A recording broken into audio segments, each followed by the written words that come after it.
Listen closely, and I'll tell you something they don't teach in those fluorescent-lit psychology classrooms, something that crawls beneath the skin of every love song ever written. There's an old Serbian folktale about a vila, a mountain fairy who appears to lonely shepherds as the most beautiful woman they've ever seen. She dances with them under the stars, her laughter like silver bells, her touch like silk, warmed by candlelight. But here's what the old women whisper when the young men aren't listening. The vila doesn't love. She feeds on attention, on desire, on the very essence of masculine longing. And when the shepherd is finally drained, when his eyes go hollow and his songs fall silent, she simply vanishes, back to the mountains, back to waiting for the next lonely soul. Schopenhauer saw it first, that grim old bachelor hunched over his manuscripts while his poodles slept at his feet. Love, he wrote, his pen scratching against parchment like fingernails on coffin wood, is the consciousness of the species asserting itself over the individual. But he was being polite. What he really meant was this: that smile across the candlelit restaurant table, that flutter of eyelashes, that soft hand reaching for yours. It's not romance, it's appetite. Have you ever watched a spider spin her web in the corner of a dusty library? The precision is breathtaking, each strand placed with mathematical perfection, invisible until the light hits just right. The spider doesn't hate the fly. She doesn't even think about the fly. She simply is, and her nature is hunger dressed in geometric beauty. A 2024 study from the University of Zurich found that during the early stages of romantic attraction, the same neural pathways activate as those triggered by cocaine addiction. The researchers called it nature's cruelest joke, making destruction feel like salvation. But here's where it gets interesting, where the candlelight flickers and throws strange shadows on the wall. The hunger isn't evil. Evil requires intention, and intention requires consciousness of choice. No, this is something far more terrifying. It's innocent. She doesn't know she's feeding. She thinks she's loving. She believes her own performance because she must, because to see through her own illusion would be to stare into an abyss that would swallow her whole. I once knew a man, let's call him Thomas, who fell in love with a woman who collected broken things. Cracked teacups, three-legged chairs, wounded birds with bent wings. Her apartment smelled of dust and lavender, and she had this way of tilting her head when she listened, as if your words were the most precious things she'd ever heard.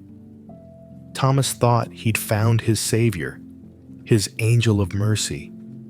It took him 3 years to realize she didn't fix broken things.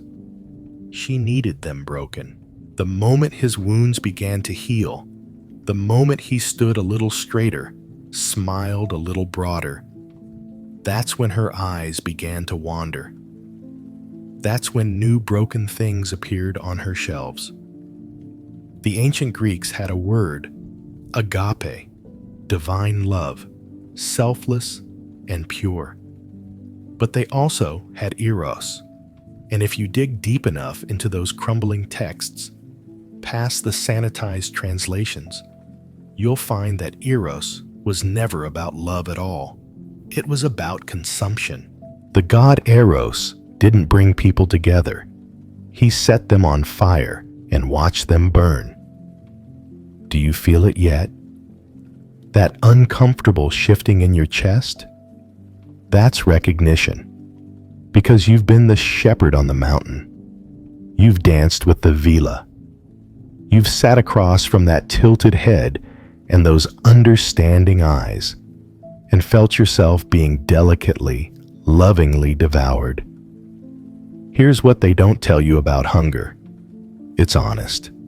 A wolf doesn't pretend to be vegetarian, but wrap that wolf in a wedding dress, teach it to waltz, spray it with French perfume, and suddenly you're slow dancing with your own destruction, convincing yourself that those teeth against your neck are kisses.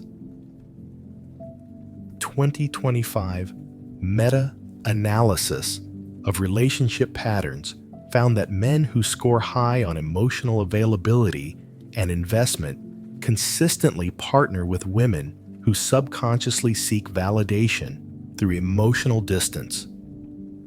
The researchers called it complementary dysfunction.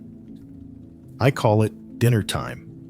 The real tragedy isn't the feeding. It's the mythology we build around it. Romeo and Juliet, a 13-year-old girl and a boy who loved another woman 3 pages earlier, destroying 2 families in a weekend. Tristan and Isolde, a story of betrayal dressed up as destiny. We polish these tales until they gleam, hang them in museums, teach them to our children. We make hunger holy. So here's my question for you, whispered in the dark like a secret you shouldn't hear. When was the last time you felt truly seen? Not desired, not needed, not wanted, but seen. And when she looked at you with those hungry eyes, mistaking appetite for affection, did part of you prefer the beautiful lie to the ugly truth? Because here's the thing about spiders and villas and women who collect broken things. They're not the villains of this story. They're just nature, doing what nature does. The villain, if there is one, is the shepherd who sees the mountain fairy for what she is and dances anyway, because even being devoured feels better than being alone.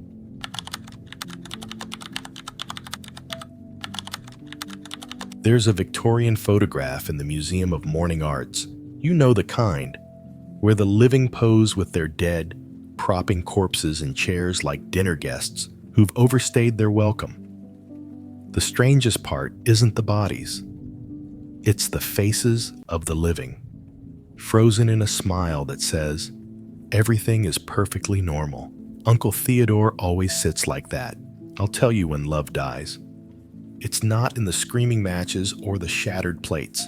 It's in a Tuesday afternoon, 3:47 p.m., when she's talking about her coworker's new dog and you realize you're counting ceiling tiles.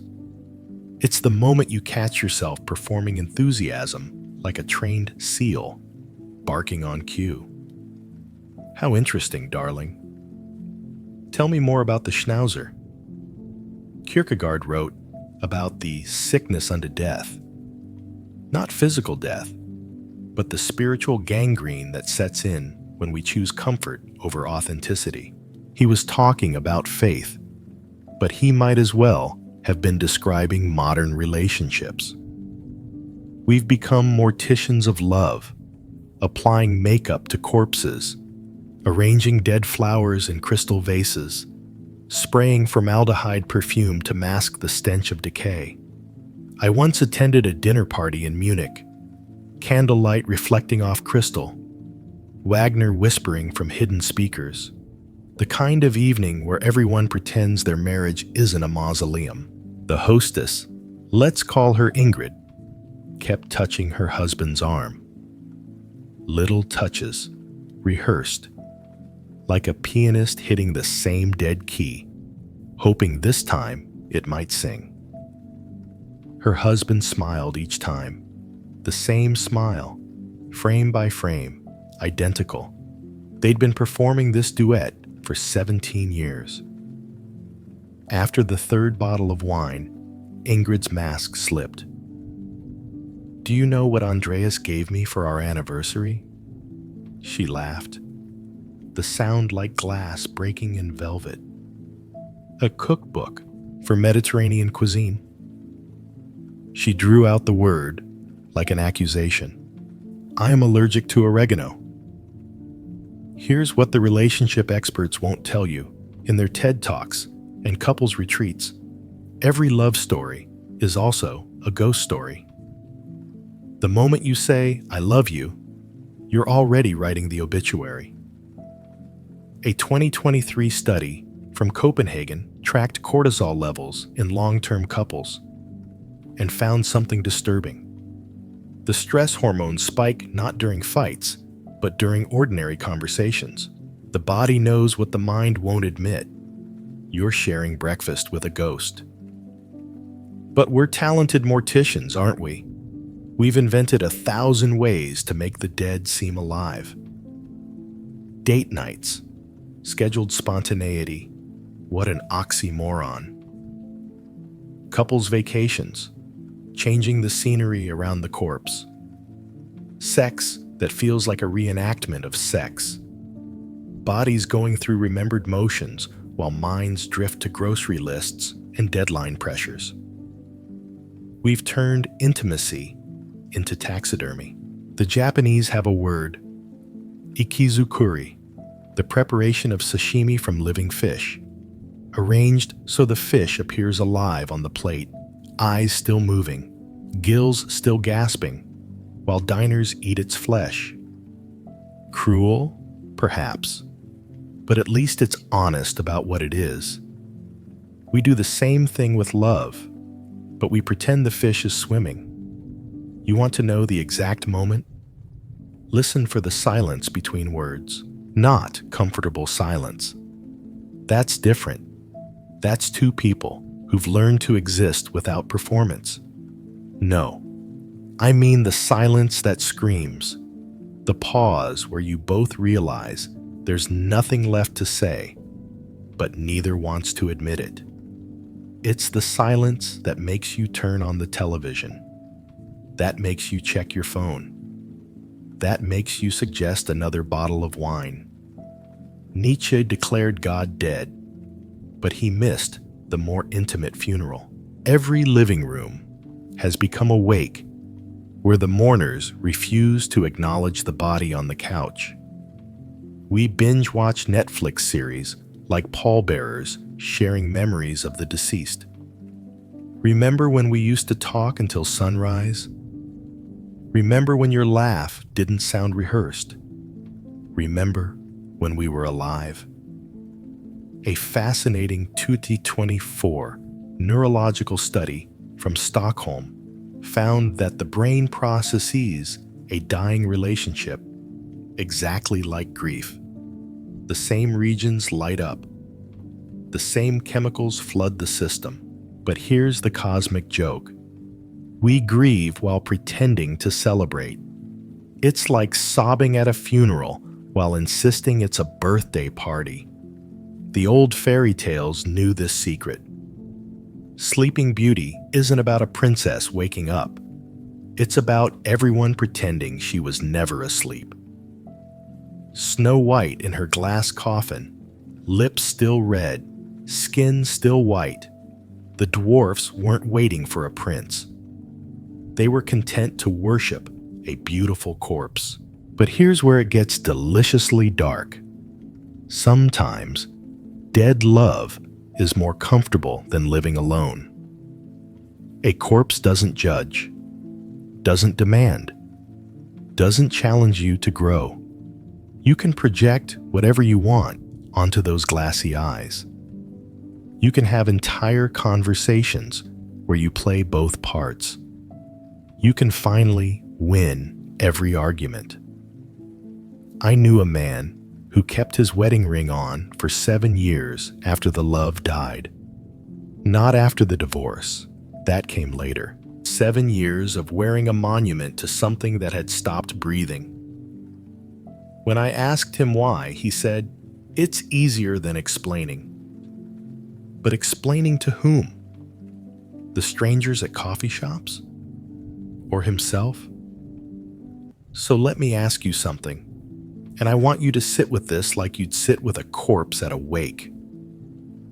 What are you pretending not to smell? What death are you dressing up in Sunday clothes? And when you kiss her goodnight, or him, or them, or whoever shares your mortuary, do you taste formaldehyde? Because here's the secret the morticians know. Sometimes the kindest thing you can do for the dead is bury them. And sometimes the cruelest thing you can do to yourself is pretend they're still dancing.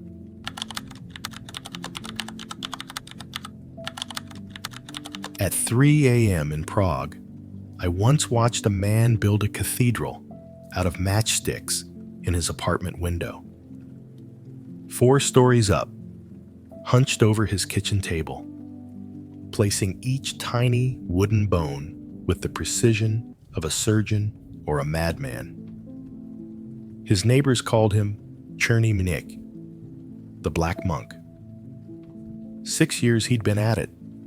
6 years of Friday nights alone, of Christmas dinners for one, of conversations with no one but the slowly growing spires of his matchstick Notre Dame. They pitied him, those neighbors. Poor Pavel, they'd whisper in the stairwell, their voices thick with the smugness of the coupled. But I climbed those stairs one November night, knocked on his door with a bottle of Becherovka, and the kind of desperation that makes strangers trust each other. You know what I found? Not loneliness. Something far more terrifying: contentment. People think solitude is empty, Pavel said, his fingers never stopping their delicate work. But empty of what? Of their noise? Their needs? Their endless, exhausting performance? He held up a matchstick, examined it like a jeweler with a suspect diamond. I used to be married. 12 years.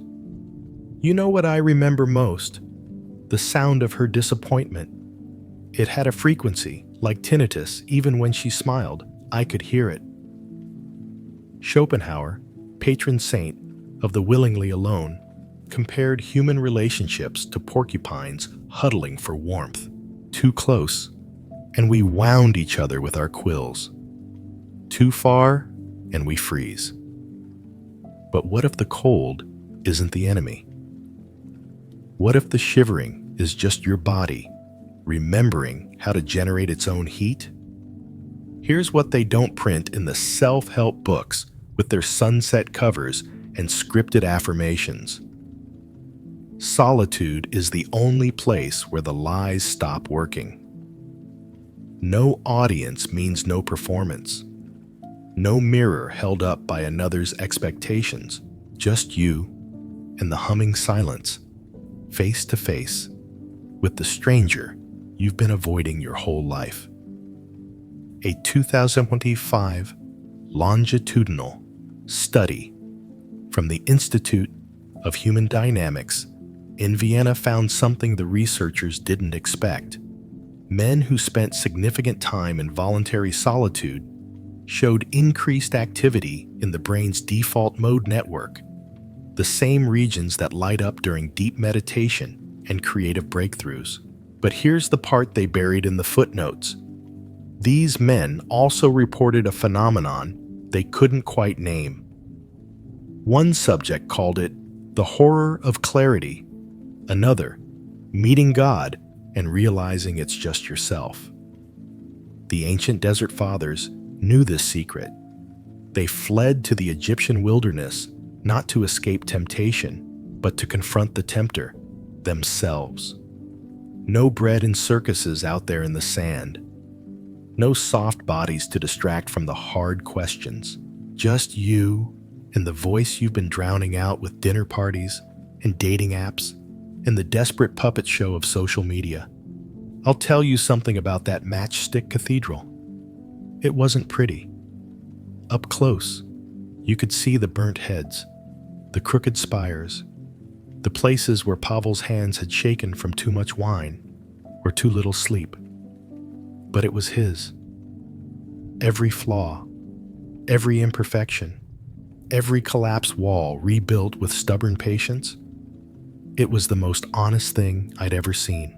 A prayer made of wood and glue and time spent not performing love, but discovering it.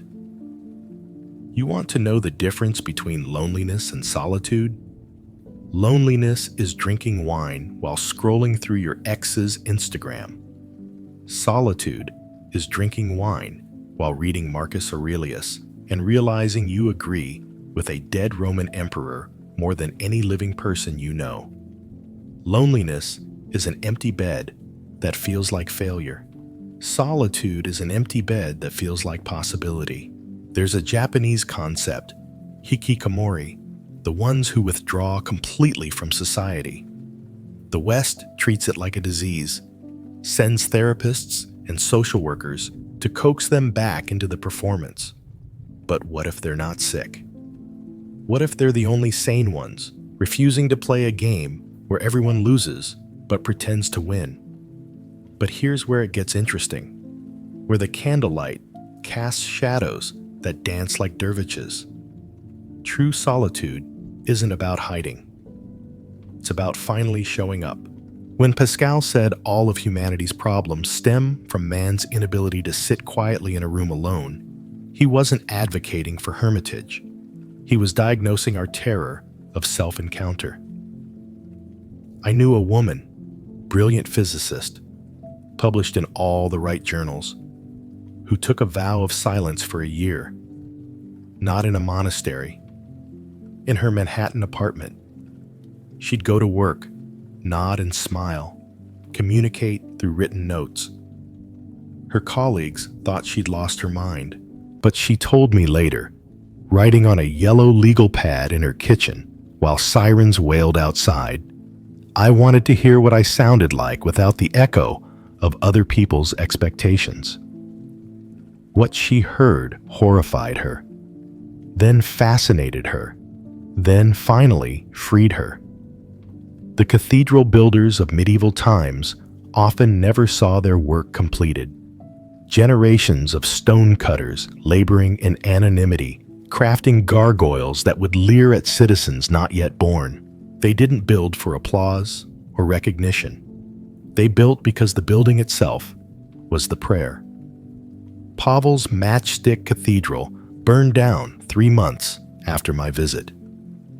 Electrical fire. Mundane end to a magical thing. His neighbors expected him to be devastated.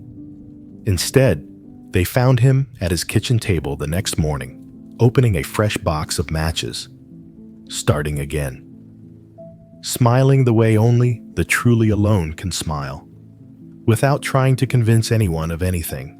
So, here's my question, whispered like a confession in an empty church. What would you build if no one was watching? What truth would you tell if there was no one to impress, no one to disappoint, no one to perform for? And when you're lying in bed tonight, in that moment before sleep, when all the masks slip off, who is that person staring back at you from the darkness? Because that's the real horror story. Not that we're alone, but that we've never met ourselves. We're strangers wearing our own faces, reading scripts written by people who don't even know our names.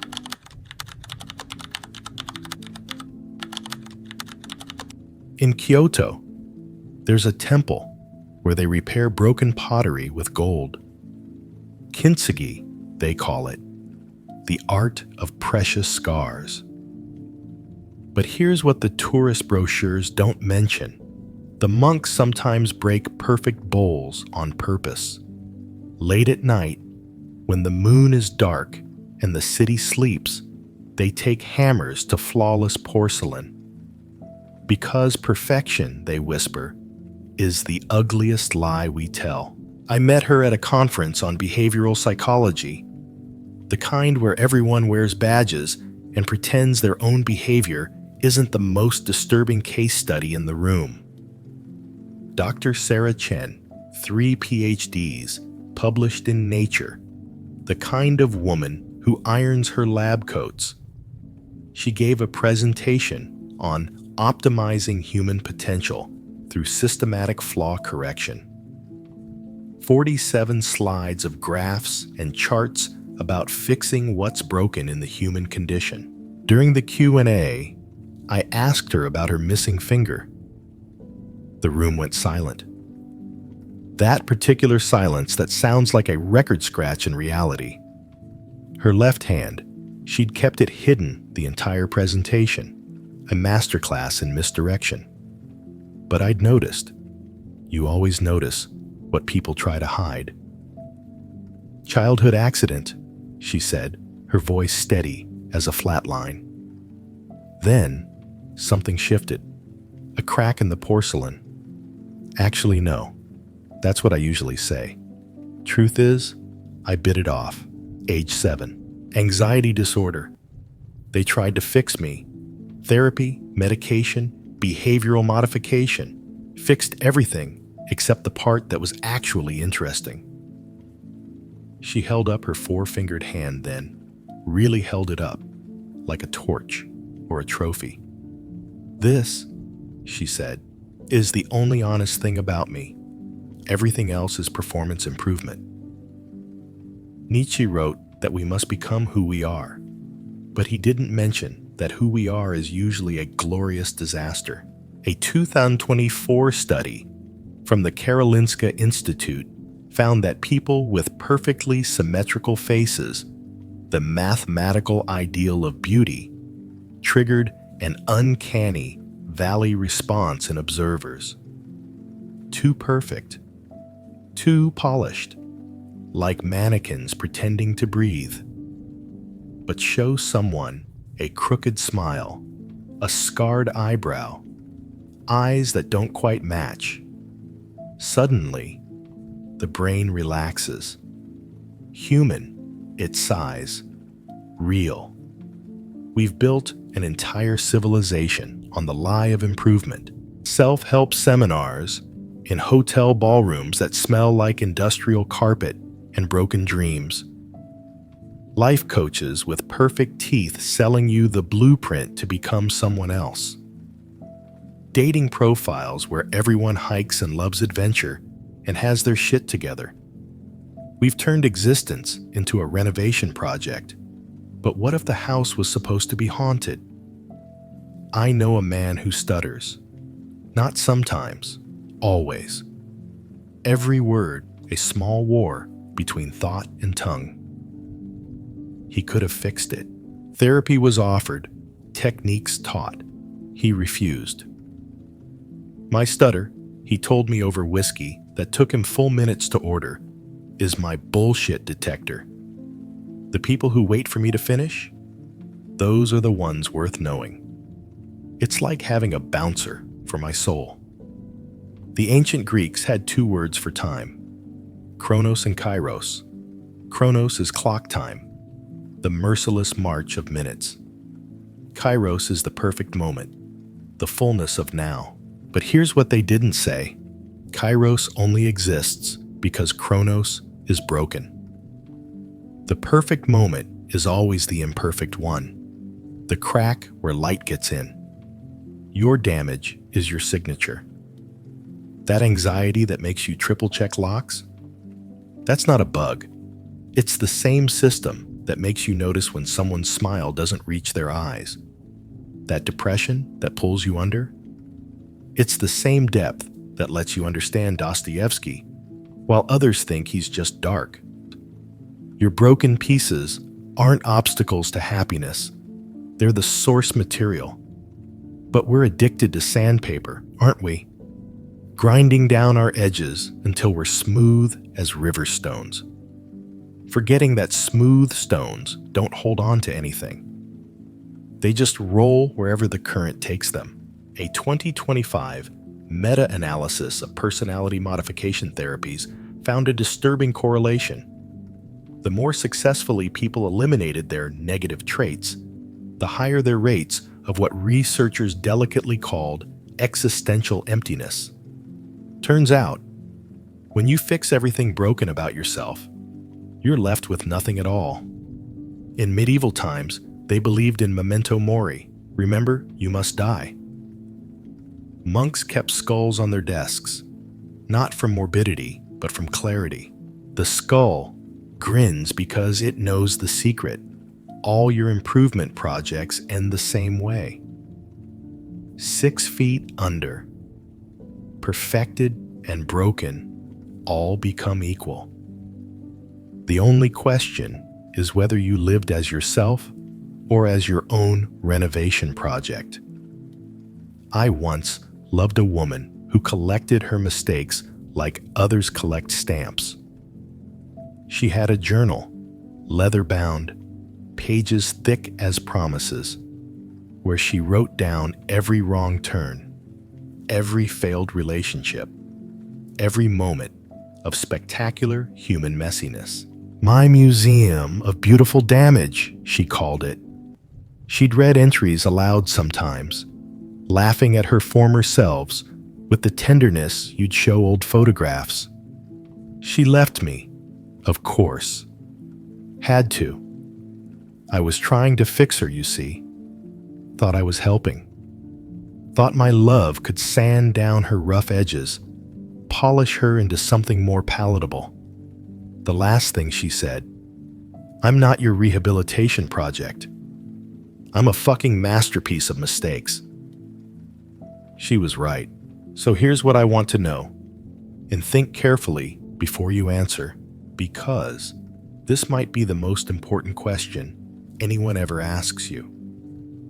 What part of yourself have you been trying to kill? What gorgeous monster have you been keeping locked in the basement? What spectacular flaw have you been apologizing for when you should have been celebrating it? Because here's the truth that hides behind all that self-improvement propaganda. The things that make you difficult to love are the only things worth loving. Anyone can fall for perfection. It takes courage to love a beautiful disaster. It takes even more courage to be one. Your scars aren't wounds, they're autographs. Sign your name on this world with every broken, bent, beautifully damaged piece of yourself. The perfect people?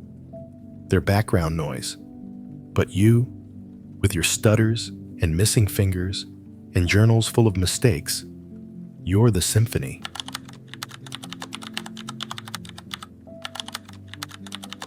The last Buddhist monk to leave the monastery at Dharamshala didn't announce his departure. No grand speeches, no ceremonial disrobing. He simply folded his robes one morning, placed them on his meditation cushion like a resignation letter written in saffron, and walked down the mountain. The other monks found a note. Enlightenment was the prison. Leaving is the liberation. They still tell that story, whispered like heresy in the meditation halls, because it reveals the secret that threatens every institution built on human need. The door was never locked. We just forgot we could leave. I'll tell you about power, real power, not the kind they sell in leadership seminars, where middle managers learn to optimize their LinkedIn profiles. Power is Miguel, the janitor at Goldman Sachs, who one Tuesday morning set down his mop in the middle of the marble lobby, took off his uniform shirt, and walked out. Still had 17 years until retirement. Still had a mortgage. Still had a daughter in college. But he'd calculated something the investment bankers with their Hermes ties and cocaine habits hadn't. The cost of staying was compounding faster than any interest rate. They found my mop right there, he told me later, pointing to a spot on his garage floor where he now restores motorcycles. Still standing up, like a monument to every man who ever died at work but kept showing up. Schopenhauer understood this, the old pessimist with his poodles and his fury. He wrote about the will to life, that blind, stupid force that keeps us grinding forward like insects toward light, even when the light is a bug zapper. But he missed the corollary, the will to leave, the sudden, glorious recognition that every chain is voluntary, every cage has a door, every toxic relationship continues only with your daily permission. A 2025 study from the Institute of Behavioral Dynamics tracked cortisol levels in men during major life transitions. The highest stress didn't come from divorce papers or job loss. It came in the months before leaving, when they were still performing happiness, still pretending the fire wasn't burning. But here's the beautiful data point. Cortisol dropped to baseline within 72 hours of walking away. The body knows what the mind resists. Staying is the stress. Leaving is the cure. But we're trained from birth to be good dogs, aren't we? Sit, stay, roll over, play dead. Here's your treat. A paycheck, a wedding ring, a mortgage that feels like a leash dressed up as achievement. We mistake duration for virtue, as if suffering nobly is somehow better than refusing to suffer at all. The Stoics had a practice called premeditatio malorum, imagining loss before it happens. But they got it backwards. We should practice premeditatio liberum, imagining freedom before we take it. Picture yourself walking out of that office, leaving that dinner party mid-sentence, hanging up the phone while she's still listing your failures.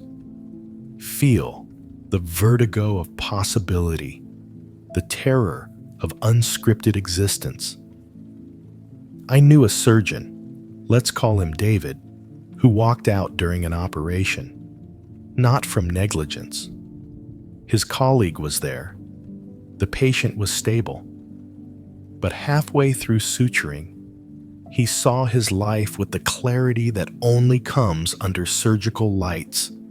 40 more years of this, fixing bodies while his own soul necrosed.